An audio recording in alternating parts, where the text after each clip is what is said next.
Now, sometimes in the media, you end up in dangerous places. The weird thing is, often the dangerous places the media goes to were mainly created by the media themselves. It's like someone having a bad acid trip. It's totally self-induced. Cat understands. Take last year's riots. The media bravely covered it, calling it mostly peaceful because nothing says mostly peaceful like a man shot dead protecting his business. That giant lie handicapped the police, so they couldn't do a damn thing to stop the riots without being accused of attacking mostly peaceful protesters. The media protected the mob, so the cities burned and people died. And this moved beyond the riots to a nationwide crime wave, because as long as you dismiss the crime, you create more crime. You can do it with words. Here's a recent tweet by CNN. Waukesha will hold a moment of silence today, marking 1 week since a car drove through a city Christmas parade, killing 6 people and injuring scores of others. So, a car drove through a parade, not a racist madman, but a car. Thank God it didn't have a driver. It could have been worse. This from a network that takes pains to uncover any human responsible for a silly meme that hurts their feelings. But here, a massacre is caused by an inanimate object. They'd blame it on a curling iron if they thought they could get away with it. And suddenly, the media is no longer interested in domestic terrorism. They'll also label a black politician a white supremacist. But when the suspect has more racist social media than Louis Farrakhan, it's the car at fault. But you get it. When you're in the media, identifying who is responsible must be avoided if it makes you seem racist to the activist class. So focus on the object and hope the public is as stupid as you think it is. You can run over a Christmas parade and kill twice as many people as the Boston Marathon bombers, and they'll call it an accident. The soft bigotry of low expectations turns into crime and murder because they believe minorities aren't responsible for themselves. Now we have organized looting. The question isn't why it's happening, it's why the hell not. If you're a criminal, it's like stealing Stevie Wonder's French fries. This risk is tiny compared to mugging or drug dealing. Here you can easily overrun a business and steal $900 worth of stuff per person. That's the law in California. So forget robbing a guy coming off a shift at Arby's. All you get is $50 and you end up smelling like a roast beef sandwich. They now have decriminalized crime and the risk is nil. They might as well advertise it on TV. It's Black Friday every day, and everything's marked down 100%. The first 100 customers busting through a storefront window gets a flat screen and victim status. The media will say don't call it looting because that's racist.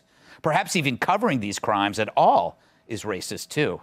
Criminals understand this, as they see Democrats are more worried about protecting people from old statues than active crime scenes. As retail dies, Amazon must be grinning until the next wave goes after their drivers. They'll be the new stagecoaches, but instead of guns, their drivers will defend themselves with bottles of urine. Now, if you're in the media, chances are you're protected. As I tape this show, we have security. They make sure the fans in this audience don't attack me, which happens when you're this sexy. Some nights I feel like Tom Jones trying to get to his dressing room at the Sahara. You 80-year-olds know what I mean. But we have security, especially when we go outside, like when Jesse gets his hair cut. Supercuts can get chaotic, especially since Jesse never tips. But what happens to those who try to protect the media from the story that they try to cover? Kevin Nishida, a security guard, was shot and killed trying to protect the KRON TV news crew while covering a smash and grab in the Bay Area. As he tried to stop thugs trying to steal the crew's equipment, he was murdered. He was a former cop who just retired. He had a wife and kids. Unlike AOC's criminals, he was actually trying to feed his family. Will this wake the media up that crime is out of control when those helping you cover it lose their lives? Will his death remind the media that there's a cost in redefining crime as a form of protest? Will his death have any effect on those who see crime as a joke, like Seth Rogen? When a guy on Twitter claimed he was robbed in LA, Rogen blamed the victim, saying, "Don't leave anything valuable in the car. It's called living in a big city." He added he'd been robbed before and that, quote, "Once a guy accidentally left a cool knife in my car, so if it keeps happening, you might get a little treat." The guy's so out of touch, he pretends being a crime victim is delightful. No wonder he's typecast as an idiot. But what if the next time that knife is left not in your car, but in your back? Seth hasn't had to think about that. He's rich. It's easy for him to rebound from victimization. Plus, he's always armed with box office poison.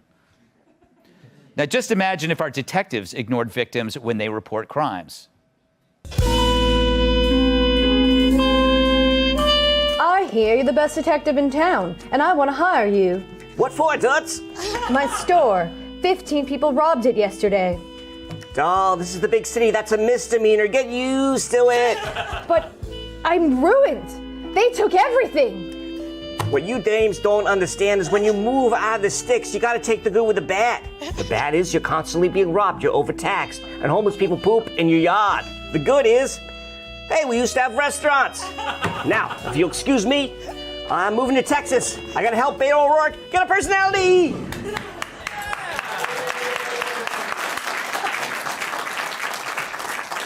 I have no idea what accent that was, but I liked it. Now, maybe the media should consider the sacrifice made by people like Mr. Nishida so they could cover their stories. Nishida was shot dead by a thug. Or as CNN might describe it, a bullet drove through the air and struck a man who happened to be in its path.